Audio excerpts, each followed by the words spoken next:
Good afternoon, everybody. Welcome to our SHIMA Hangout. It's the first of these that we've done for SHIMA. We've done events in many different ways, but this is the first Hangout we've done today. Just a potted history about SHIMA. I'm Louise from BIMA, and 2.5 years ago, we did an International Women's Day for all sorts of women's experiences to talk about them. And at the end of it, there was quite a lot of buzz in membership. And we realised that we were onto something here and that we wanted to have a place to talk about all the issues that these women were talking about, but also across our membership. We wanted there to be a place for an opportunity for difficult conversations. We wanted to make a difference and we wanted to drive change. And that came through from the membership. SHIMA now, we're looking at misogyny. We're looking at the misogyny in the workplace and the culture at large. We want to talk about the reasons why women leave this industry and everything that involves a life cycle of a woman's career. But the big difference for SHIMA is it's a place for everybody. We don't just want women talking to other women, we want everybody talking about this, and it's important. And that's how we make that change, by making sure that all voices are heard, men, women, everybody else. So that's a key difference here. Like I've said, we are not afraid to talk about challenging subjects. And today we have Emily Roberts, Freddie Feltham and Kerry Nortcliffe. And we're going to have a really challenging conversation. In Cannes a few weeks ago, Freddie and Kerry had this event and we were at the Empowerment Cafe and they talked about this, and we had such good feedback that we wanted to bring this to our UK membership at large.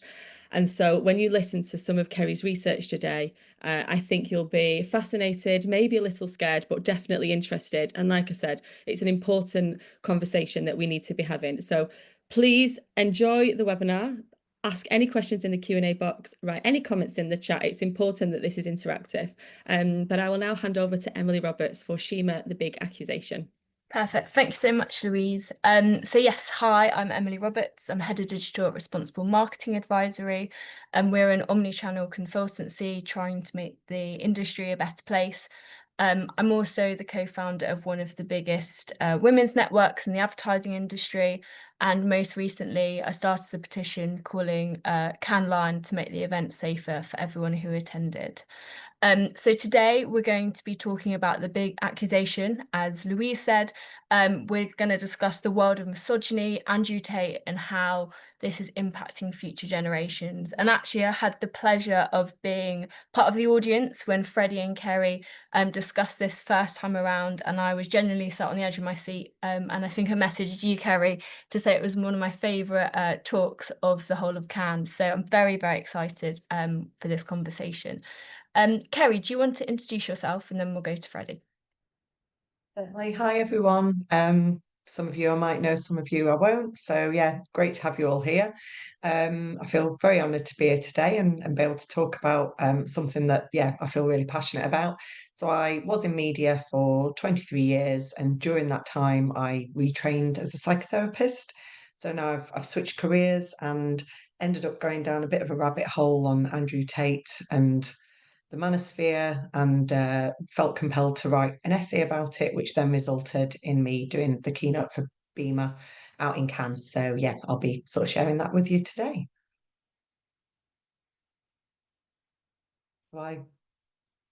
Get started. Perfect. And then Freddie, do you want to give a quick introduction? Hi, folks. I'm Freddie. I'm a former digital journalist. I used to work for a company called The News Movement, which was a social media news startup. When I was there, I had the opportunity to do some investigative work into Andrew Tate, the name on everybody's lips when it comes to misogyny. I made 3 documentaries which looked at his rise to fame, his war room, which is his paid-for members club that costs around £8,000 to join. We had a whistleblower on, which was one of our best performing documentaries for the channel, and then at his conversion to Islam. And then off the back of that, I wrote an article about the year I spent investigating Tate and the manosphere, the things I'd learned as a young man who's very interested in masculinity and worried about young men, their aspirations, what they're going to go on to achieve, and how they're being catered for by our current political economy. Following that, I then moved into politics. So I used to work for the Labour Party. I was their digital content team, so creating TikToks during the last general election. I've now left to run my own podcast, which is called What's Left, with Javan Owusu-Nepal, who ran against Nigel Farage as the Labour Party candidate for Clacton. We're trying to talk to young men about politics to try and make sense of the maddening times that we're living in, and hopefully shed a bit more light than heat in our very complex and divisive media environment. Amazing, thank you. And I'm sure the audience will agree, we've got two brilliant experts with us today. So Kerry, I know you've done a load of research on Andrew Tate and his PhD, which you discussed in Cannes. For the first 15 to 20 minutes, would you be able to just dig into that and what you found during your research? So I'll be basically going over the speech that I did in Cannes that was based on that research, and it was based on the essay that I wrote around it, which obviously I can share online. People will be able to find, but basically condensing most of the findings in there and some of the newer research that's out there on young men. So essentially, attention's power, and Andrew Tate has our attention. I'm sure you're all very aware of him, but for anyone who doesn't know who Andrew Tate is, he's the ex-kickboxer and social media star who's become increasingly influential with men and boys. He's known for his extreme brand of misogyny. One of his famous quotes is that women should bear responsibility for sexual assault. Andrew Tate and his brother Tristan are currently facing 21 charges when they return to the UK of rape, actual bodily harm, and human trafficking. Now, I'm not Andrew Tate's target audience. He actually once said about Taylor Swift that if you're a girl, why would you even live past 30 unless you have kids? I am way over 30.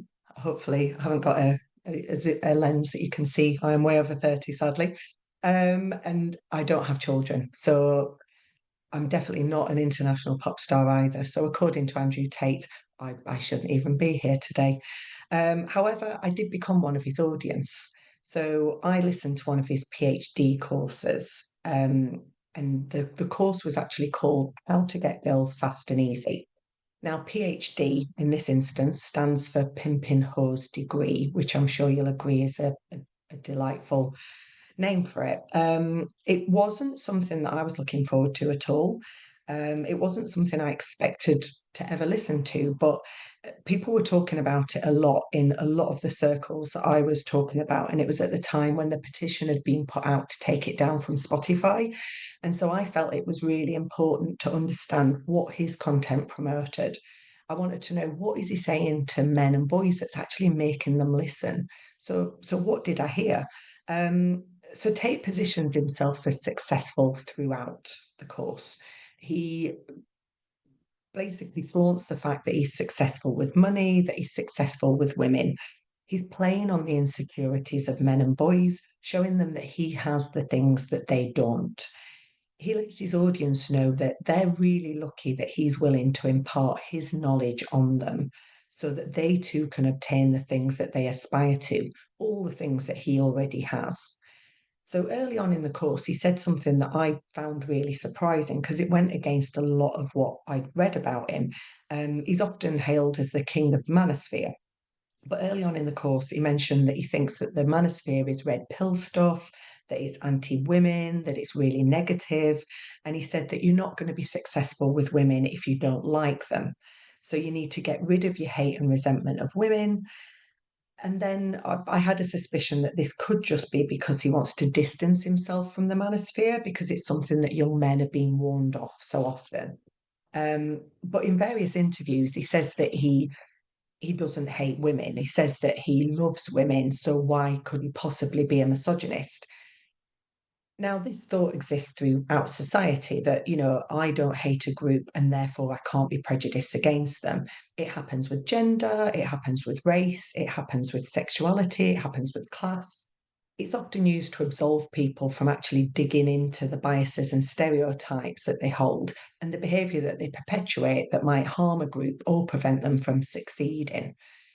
He says he doesn't dislike women, yet throughout his course, he frequently refers to women as whores, bitches, and sluts. He talks about putting fucking bitches in their place, and I have to apologise for some of the language that you're going to hear from this, but obviously I'm, just repeating what I heard when I listened to the course. He said that in every 5 women, one will be good quality and the rest are trash hose. His overall attitude to women aligns directly with the manosphere despite his objections. So, what he's telling us he is doesn't actually match his actions. And when it comes to telling people if you're one of the good ones, you shouldn't have to tell people, you should show them. So, Andrew Tate's overarching and most frequent message is that attention is power. So, attention, we know about the power of attention. We work in an industry that relies on getting people's attention.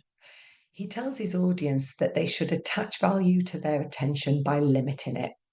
He gives and withholds attention to women that he targets in order to manipulate them. He showers them with attention and then he'll act distant and uninterested, telling them that he's busy. He's constantly testing women's loyalty. He says that he never fails, but he'll discard women who don't buy into his methods or do exactly what he says, using a term that he describes as FDB, which stands for fuck that bitch. He's only left with women who'll be 100% loyal to him. So by his logic, that makes his methods 100% successful because he's only left with these truly loyal women. He says that if you have a woman that loves you and a webcam, you can make a fortune. So their loyalty is making him money. It's the same with his audience that follow him. He doesn't appear to worry about the ones that he loses or the ones that aren't interested in him, although he is constantly saying and doing controversial things to grab people's attention. But if he gets attention, he gets a wider audience to then help him narrow down on the ones that will be loyal to him. The loyal ones, again, are the ones who make him money by buying his courses, by giving him a large audience so that he can gain revenue through sponsorships and affiliate marketing.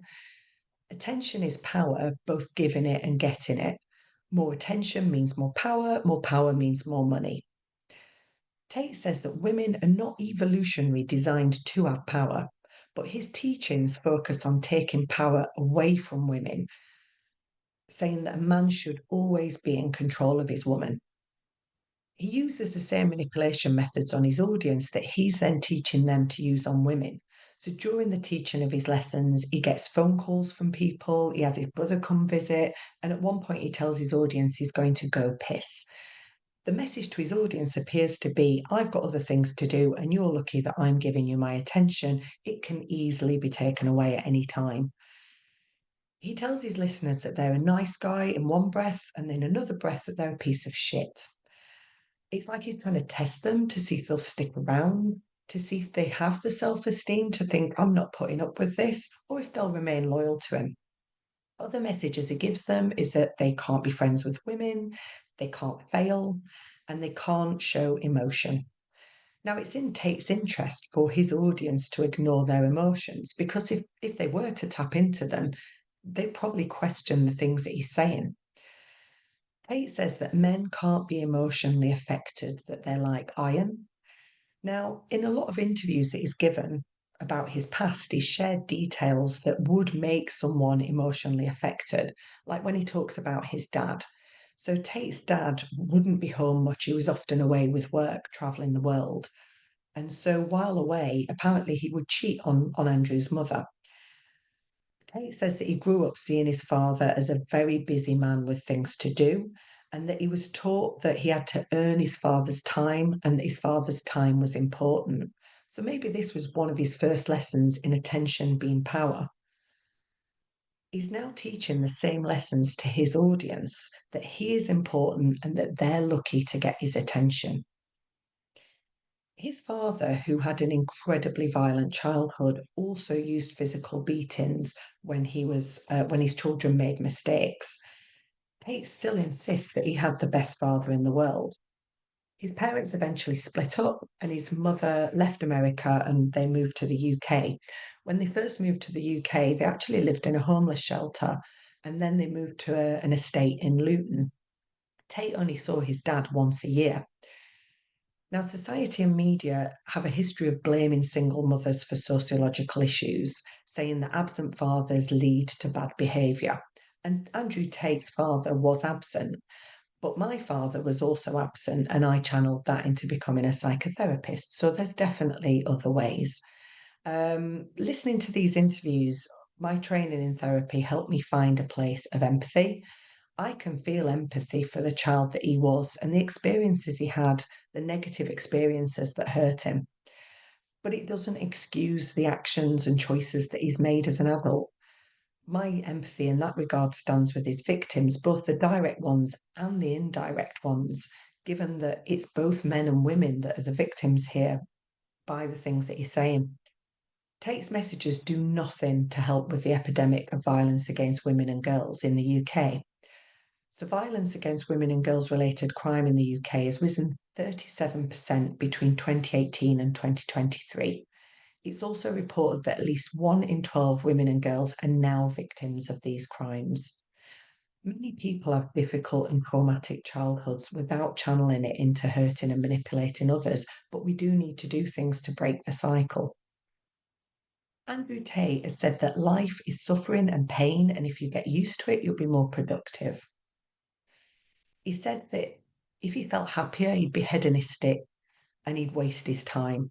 He said that therapy's a crutch and that he needs to be able to rely on himself. Now, in the UK, only 36% of referrals to NHS talk therapies are males, and yet 75% of deaths by suicide are males.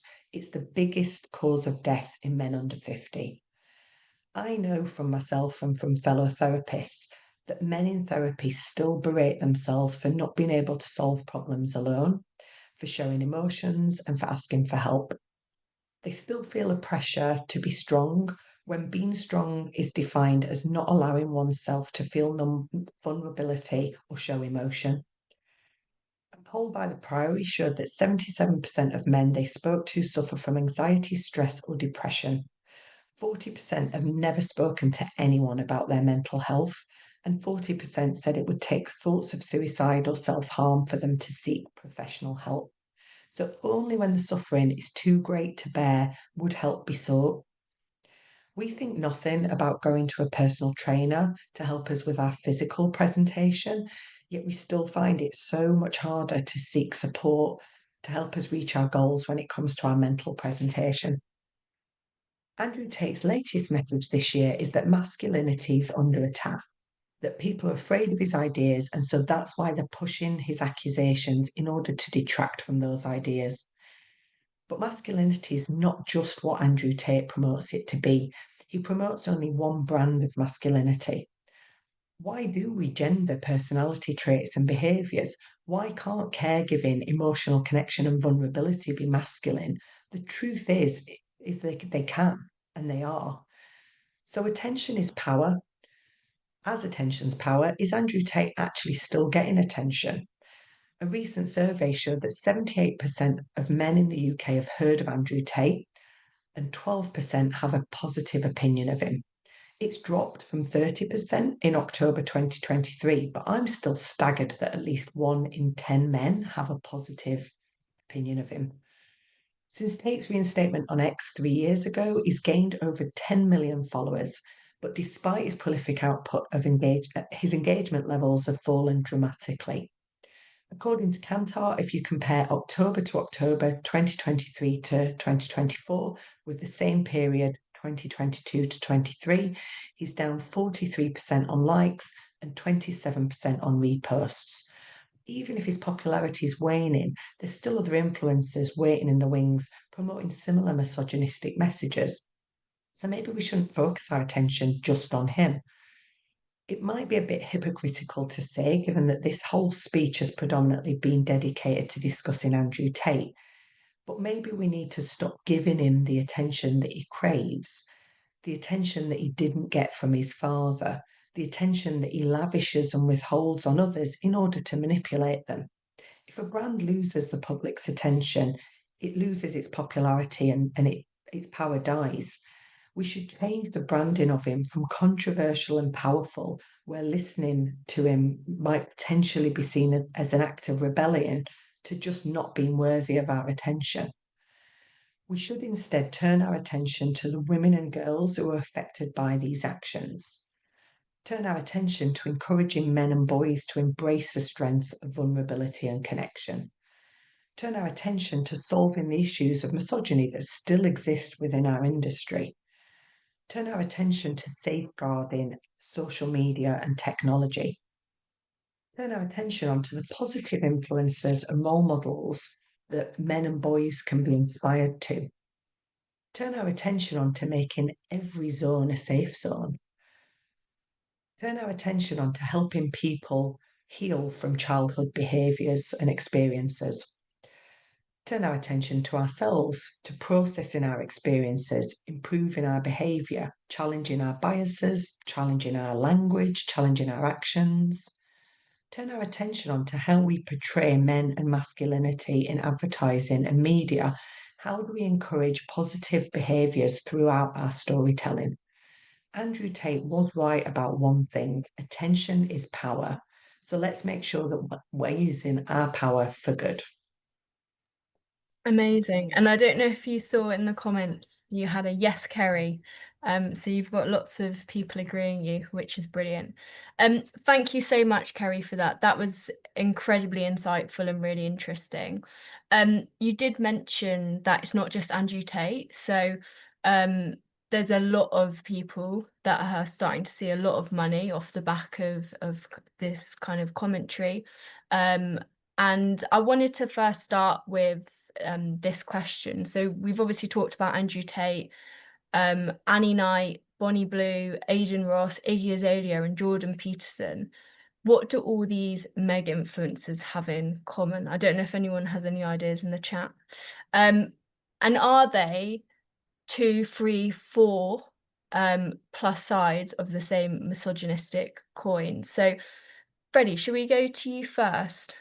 Sure. So, an interesting question, right? How do all of these people who are gaming the algorithms, being at the top of everybody's news feeds, how do they all connect? I think it really is just as simple as explaining it in terms of just that attention. How do you command it? How do you control it? How do you monetize it?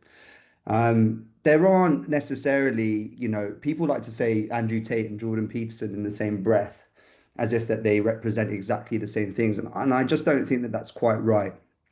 What we clearly have is a world where people are looking for direction and meaning, and their portal to information to understand that and make sense of it and carve out an identity is their phone. It is their newsfeed on Instagram or TikTok or Twitter. And what we found is that if you push a narrative that is at its core divisive, that it recognizes grievance, it capitalizes on people's feeling of being left behind or unseen, you can create an incredibly strong parasocial relationship. And all of those people in different ways, I mean, Iggy Azalea, I'd kind of, raise an eyebrow at, but all those other people in different ways are creating these incredibly powerful parasocial relationships for people who don't feel as if they've got and something that really understands them and helps make sense of kind of the chaos in their life. And that's something I always bear in mind when I talk to people who are fans of Andrew Tate, which I've done, several times in the production of documentaries, but even since, and with my work's kind of moved on into like the broader sense of like how we talk to young men about masculinity in the manosphere. So I worked with a charity called Groundswell Project, who are actually an anti-counter-extremism charity. And they were working with the City of London to go into schools to talk to young men about masculinity and what they think about, toxic influences and stuff like that.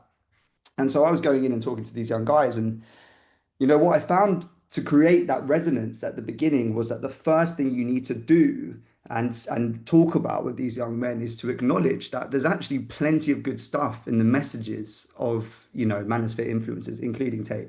So the idea that you are conscientious, that you're diligent, that you take responsibility for your work is a good idea. Like that is something that I am happy to promote to any young man. It's about saying that you have agency and that you should take pride in what you do. That is a really good message.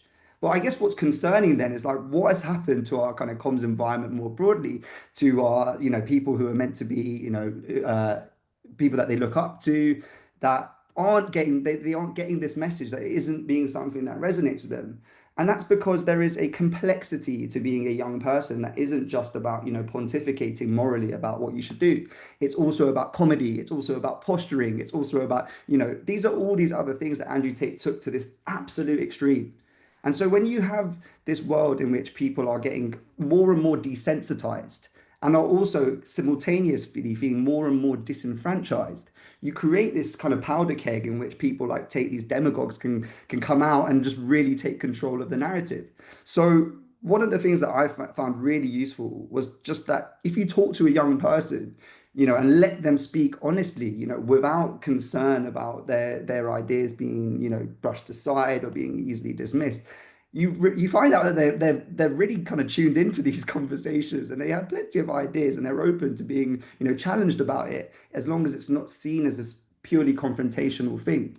And I just think it's worth, us bearing in mind more broadly about what we want to see in terms of censorship and tech regulation. We have this absolutist free speech world that we're living in right now, but I'm really concerned about the division that it's creating.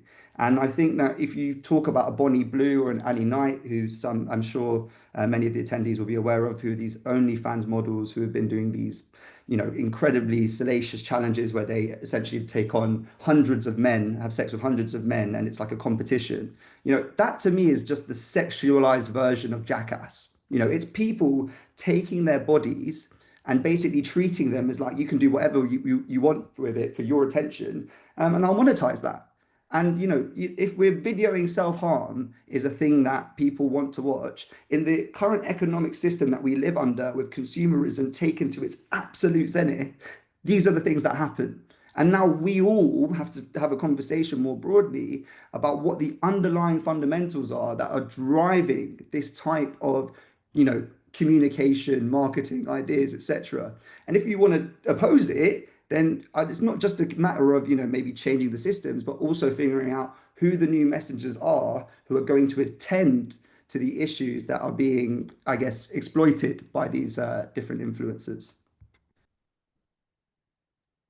Thank you, Freddie. Kerry, I don't know if you want to follow on from that. And I think Freddie raises some amazing points. How can I follow on from that? But no, I think one of the things is that, and you raise a good point. It's like, no, it's not all misogynistic messaging. When you look at a lot of his content and his early content, I remember when we were in Cannes, Freddie, you raised a brilliant point about it being very much about making money and about health and like well-being, like, getting fit.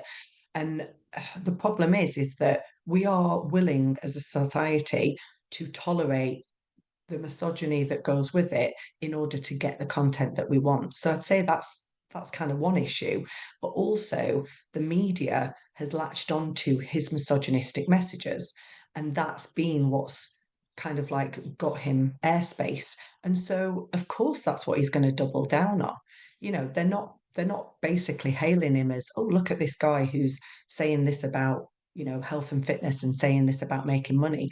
They're going, look at this guy and what he's saying. So actually, the more that he says misogynistic things, the more space he's going to get in newspapers and TV and interviews. And so, that is obviously a massive problem. And what Freddie was saying about talking to young people, yeah, completely agree. I think that there's a real danger. I'm basically starting the workings of an essay that I'm writing about the dangers of shame, because I think that the shame that people feel and shaming other people is something that's really dangerous. So like you said, Freddie, it's not about like, making young people feel shameful about what they're watching, what they think, what they feel. It's actually opening up those discussions with compassion to chat about that. And I think that the more that you shame people, the more they get pushed away and they go down these rabbit holes and they find their tribe that they feel safe with to say what they want. And then the more they're open to being influenced. So I think there's a lot of work to do. And yeah, it's a scary place. It is indeed. And I feel like I was quite naive to this because I didn't realise the amount of money that these influencers are making. So Andrew Tate reportedly makes between $5 and $11 million a month. Aidan Ross is between 4.2 and 8.2 million. Bonnie Blue makes around 675 K, so significantly less. And Annie Knight makes around 300 grand. And this is a month. This isn't a year. So these people are making enormous amounts of money.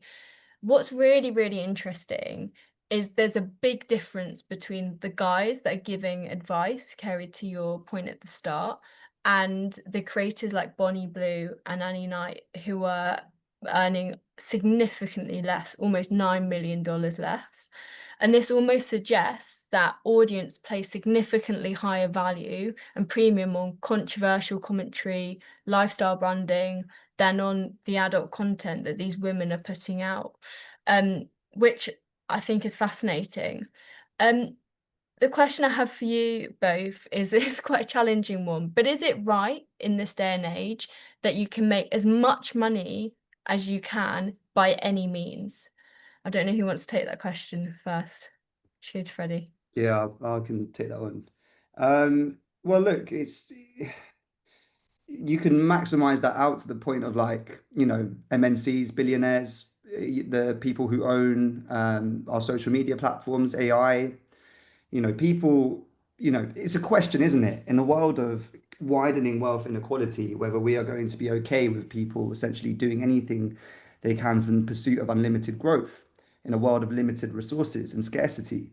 And I think we're starting to crumble under the incoherences of that.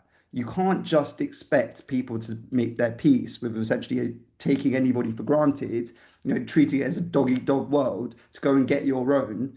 And I think that most people will be okay with that because ultimately that's a zero-sum game and there will be losers. And I think that, there's clearly a resurgence of this worldview of might is right.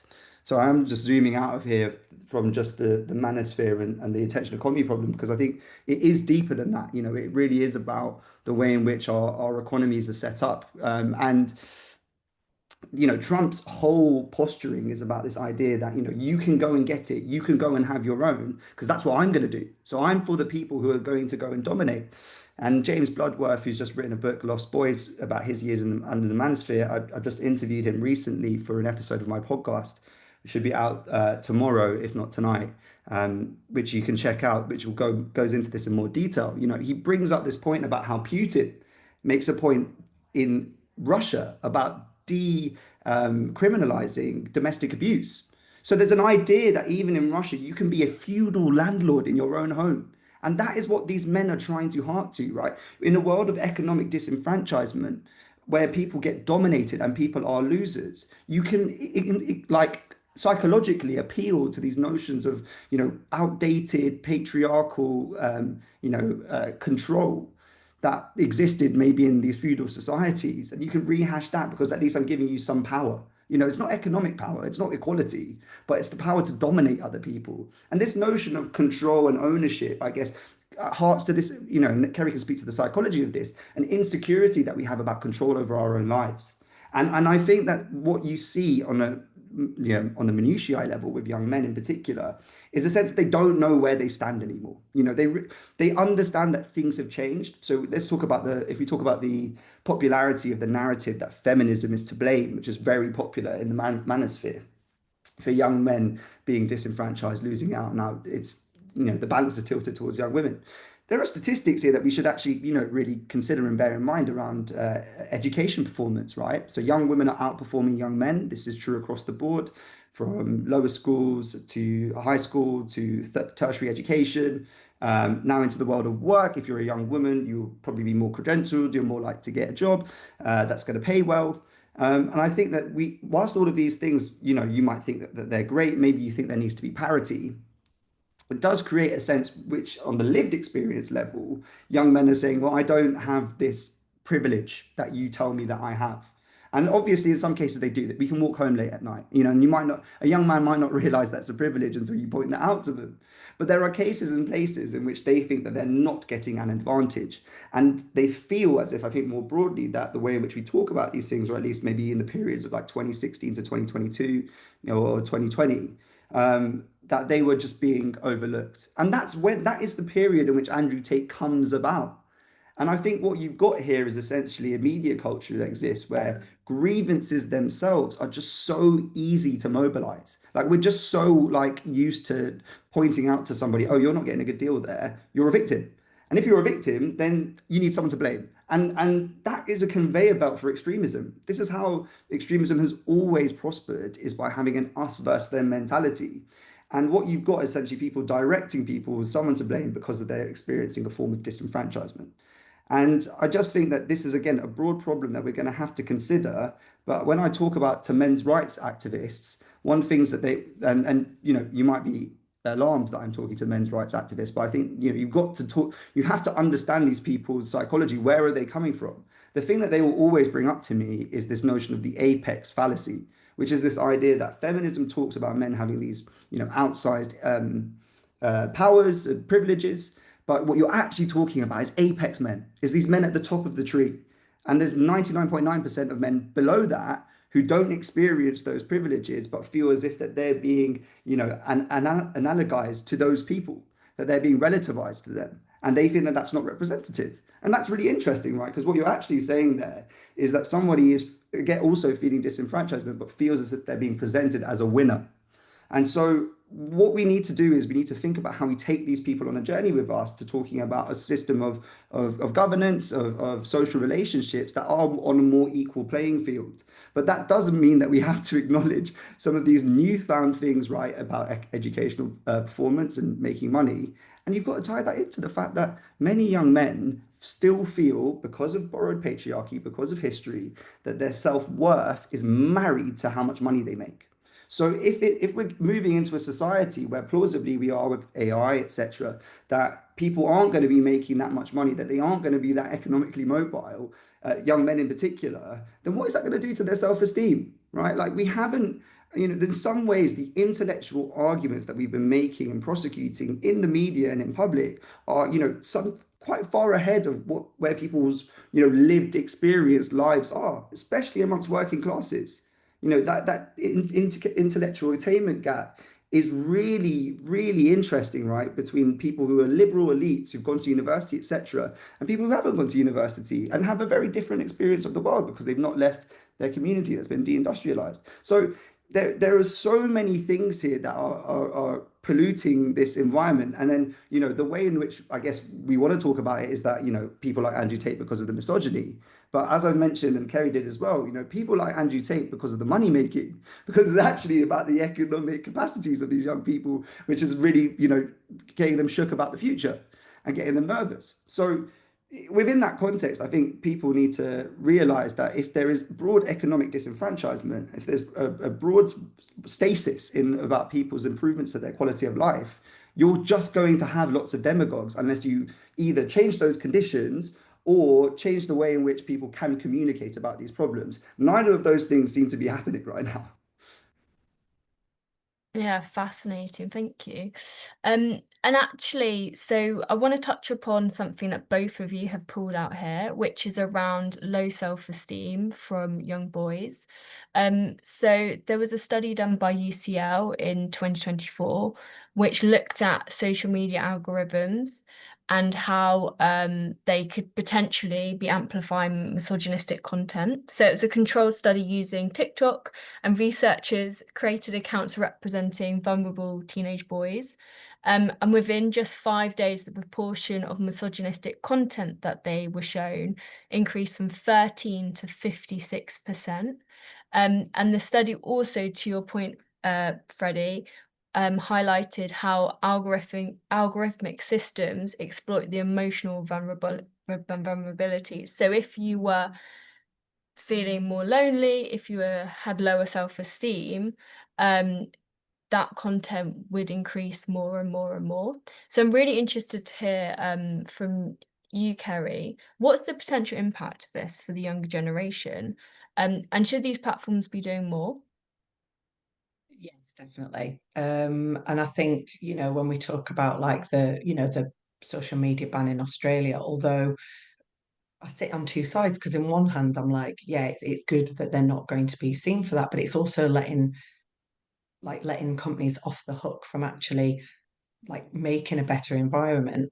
And I think what Freddie was saying before about that self-worth, it's looking at where are they getting internal validation from versus external validation. We're now in a society where we're being taught that actually external validation is really important, that, you know, you're on social media to get the likes, to get attention. And actually, there's not enough work being done on internal validation with young people and actually helping them to build their self-esteem. I think, you know, essentially it all comes down to people trying to find community and connection, and they're looking online for that.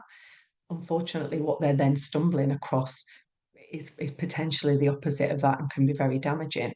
But essentially, most people are online because they're looking for community and connection. And when we look at the age group of, like, you know, teenagers and people in their early 20s at the moment, let's not forget that they've gone through the pandemic and had a good 2 to 3 years of their life in some forms of isolation at huge, really, really influential times for them building up connections. I've seen firsthand with children of friends how it's affected them in terms of their confidence, in terms of how they talk to people, in terms of how they feel safe.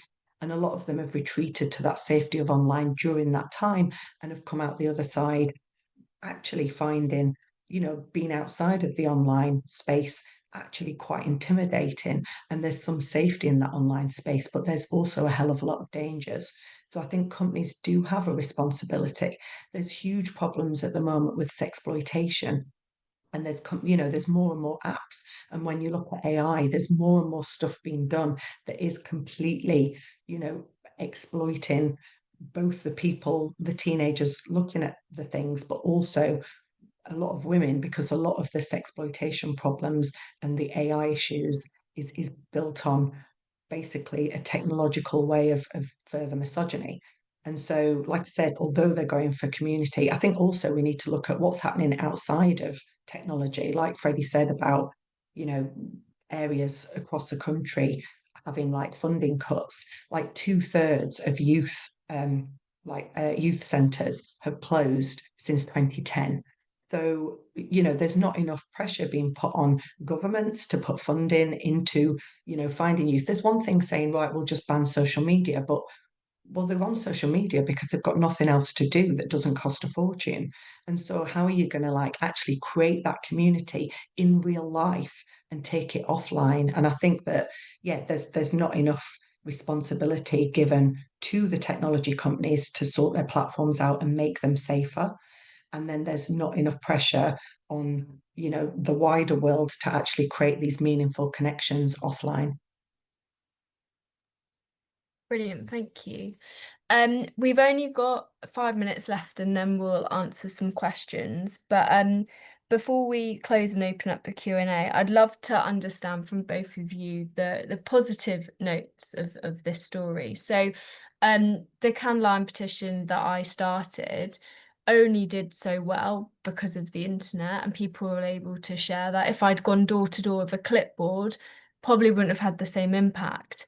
And actually, there is a lot of positive stories out there, if you flip the coin around this topic as well. So I'm really interested to hear some of them, so we don't end on a negative note. Kerry, I know we were talking over email about some of the brilliant stories. So do you want to share?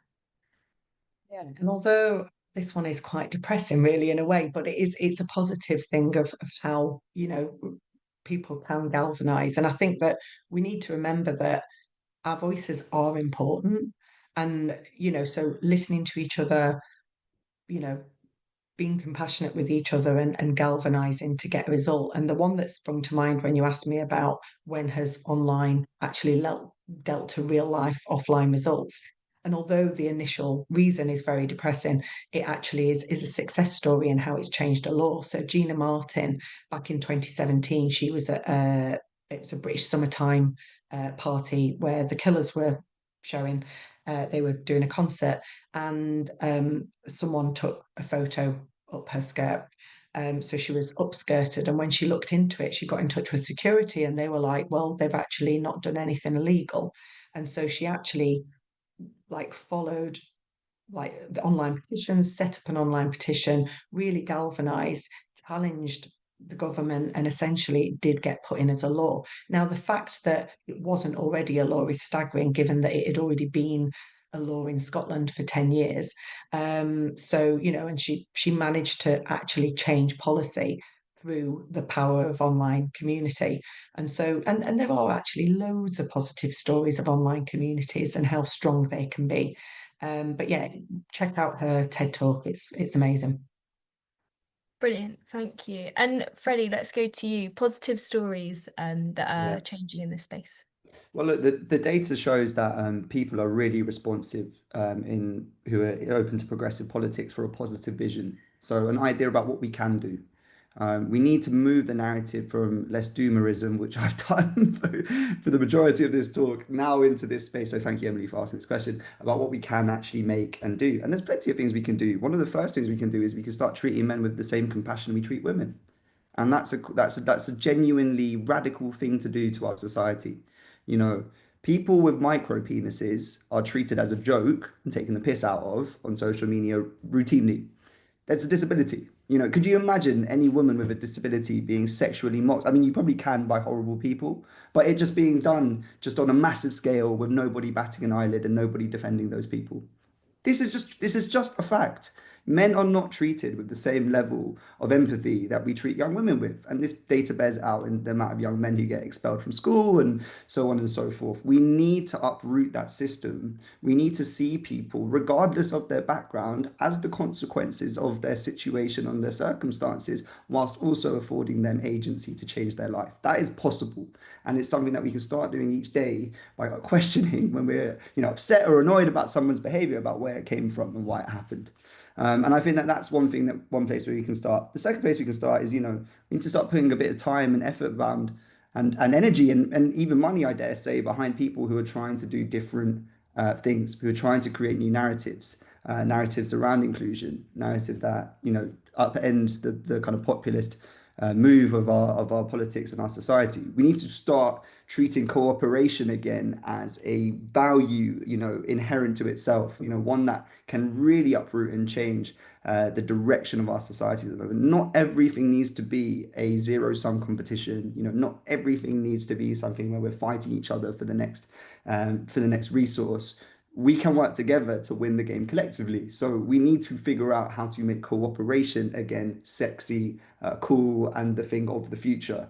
And so, there's plenty of ways to do that. It can come from getting back involved in your own community, volunteering. It could be getting, sending something on to someone you don't know that well to, start a conversation. There's so many things that we can do in just our daily lives that embody a wider virtue around our collective spirit and our collective morality. And I think that just by doing those decisions each day and reminding yourself of the interpersonal human touch points of life that are like fundamental to our existence, to our societies, those are ways in which we can start changing the narrative. And just talk to young people, really like have those honest conversations. You will be surprised by the clarity and the honesty of those people when you give them space to really express themselves. Brilliant, thank you. So jumping onto the Q&A, we've got a couple of questions in, but please do send some more in. This is a really, really good question, actually. I'm not sure if we have the answers, but does people like Andrew Tate and influencers, do you think they have the same pull globally, or do you think this is more of a westernized angle, so US, UK? I don't know who wants to answer that. Yeah, I've done a bit of research into this, but it's about a year and a bit old now. But if you looked at Google search results through like open source intelligence data, Andrew Tate's popularity like really fell off a cliff after he was arrested in UK, Western Europe, etc. But in places like Pakistan, places in the global south, it rapidly went up, which is really interesting, right? And a lot of that also coincided with his conversion to Islam. Broadly speaking, that's kind of fallen off the map a bit now. I think he's lost a lot of credibility just because of the litany of, awful stories that have come out about the case and the allegations that are made against him in Romania. So there has been a drop off, but there is a global sense of pull into what his message is, right? Because if you're talking about these old tropes of like patriarchal misogyny, those exist, in plenty of different cultures and arguably to a worse extent across the world. And it is often found actually in places like in South Asia, for instance, as well. So yeah, there is a bit of data, and then I don't think anyone's looked into it that recently. I haven't seen anyone more recently than the article that I had published like a year and a half ago on that. So I don't know, Kerry, if you'd seen anything that could add to that. No, the data I think that has been done has been more like a worldwide blanket rather than looking at different pockets since you did that study. Brilliant, thank you. So the next question actually is a very good point. So we've mentioned on the panel about giving Andrew Tate less airtime and more young women basically more airtime. What's the potential solution in here? Because we've talked about the algorithm and how the algorithm feeds on misogyny. We talk about kind of Georgia Harrison was another incredible woman that essentially really pushed for the law to be changed as well. And I can guarantee her and Gina are not making the same amount of money as Andrew Tate, right? And so actually there's a really interesting point there of how do we change that narrative? How do we swap it so that people like them that are making a difference in the world are given more airtime and the Andrew Tates of the world are given less? I don't know who wants to answer that. I think it is just by platforming these voices. I think we spend a lot of attention into deplatforming the negative rather than raising up the positive. So there's plenty of like positive male influencers out there. There's some wonderful women doing stuff out there, but also it's working that collaboration and having more collaboration between men and women where they can actually work together on projects that they're passionate about. But I think at the moment there is a lot of attention given into, like I said, deplatforming people who are negative, but actually that's also giving them attention because the more that you try to take their voice away, the more the people who want to listen to them are doubling down and defending them. Yeah, that was my thought.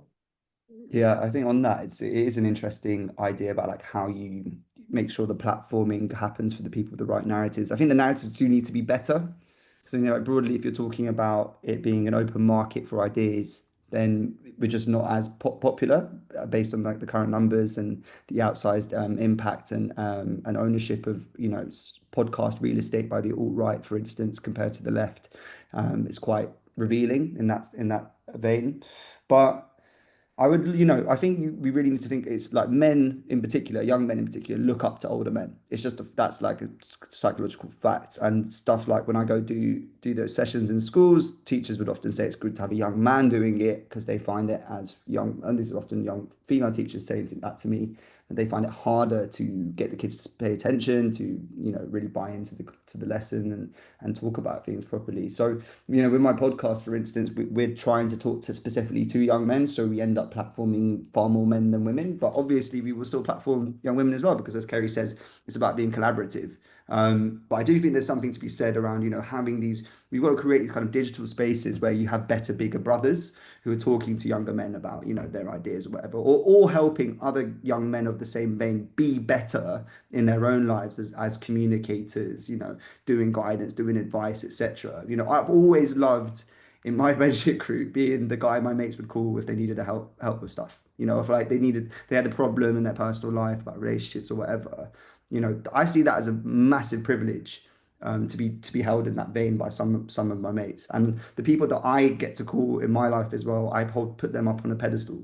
So I just think we need to we got to champion these ideas a little bit more, and we also need to make it, as Kerry said earlier, we've got to create a better openness around these topics that doesn't just kind of work in the vein of shame and guilt.